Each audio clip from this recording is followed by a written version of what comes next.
Bharatiya Janata party 2 రాష్ట్రాల అధ్యక్షుల ఎంపికలు సరే ఎవరి ఏడుపులు అళ్ళకుంటాయి.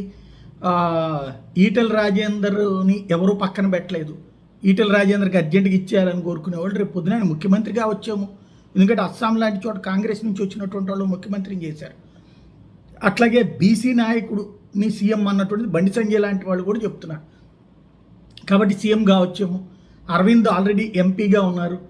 అదే సందర్భంలో అందరినీ కలుపుకెళ్ళేటటువంటి కోణంలో ఇటు సీనియర్లు జూనియర్లు కొత్త వాళ్ళు పాత వాళ్ళని అందరినీ కలుపుకెళ్ళడానికి రామచంద్రరావు పనికి వస్తారు. ఇక్కడ అది పక్కన పెడితే అంటే ఈ చర్చలు పక్కన పెడితే అక్కడ రాముడు ఇక్కడ కృష్ణుడు, ఆంధ్రాలో కృష్ణుడు తెలంగాణలో రాముడు.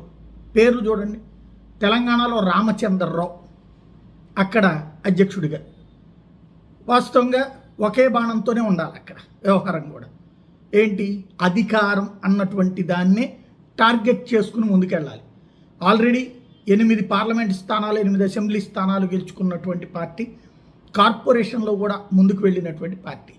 దెన్ దాన్ని అధికారం వైపుకి తీసుకెళ్ళడం ఒకే బాణం అన్నటువంటి కోణంలో వెళ్ళడానికి రాముడు అక్కడ వస్తే పౌరాణిక లింక్ చేసుకున్నప్పుడు ఆంధ్రాలో ముగ్గురిని కలుపుకెళ్ళాలి, జాగ్రత్తగా నడుపుకెళ్ళాలి. ఇక్కడ కృష్ణుడు వచ్చాడు, మాధవుడు వచ్చాడు. మాధవ్కి ఆంధ్రప్రదేశ్లో అధ్యక్ష స్థానం. నవ్వుతూ జాగ్రత్తగా కథ నడిపించాల్సినటువంటి అవసరం. కురుక్షేత్రంలో విజయం సాధించారు ఆల్రెడీ. ఆ విజయాన్ని కొనసాగించడం అన్నటువంటిది అవసరం. అక్కడ రాముడు ఇక్కడ కృష్ణుడు ఇద్దరూ కూడా భారతీయ జనతా పార్టీకి సంబంధించినటువంటి కీలకమైన సమయంలో వస్తున్నారు. రాబోయే 3 సంవత్సరాలు అంటే దాదాపుగా ఎలక్షన్కి 1 ఇయర్ బిఫోర్ వాళ్ళ టర్మ్ పూర్తవుతుంది ఇద్దరిది కూడా. అయితే ఇక్కడే అసలు సమస్య ఉంటుంది. అది ఎక్స్టెండ్ కూడా కావచ్చు, లేదా ఆ టైంకి మార్చచ్చు. ఇప్పుడు కిందసారి సోమవీర్రాజు బండి సంజయ్ని మార్చలేదు, అక్కడ కిషన్ రెడ్డి ఇక్కడ పురంధేశ్వరి. ఈ 3 ఏళ్లలో వీళ్ళు ఏం చేస్తారు అన్నటువంటిది చూడాల్సి.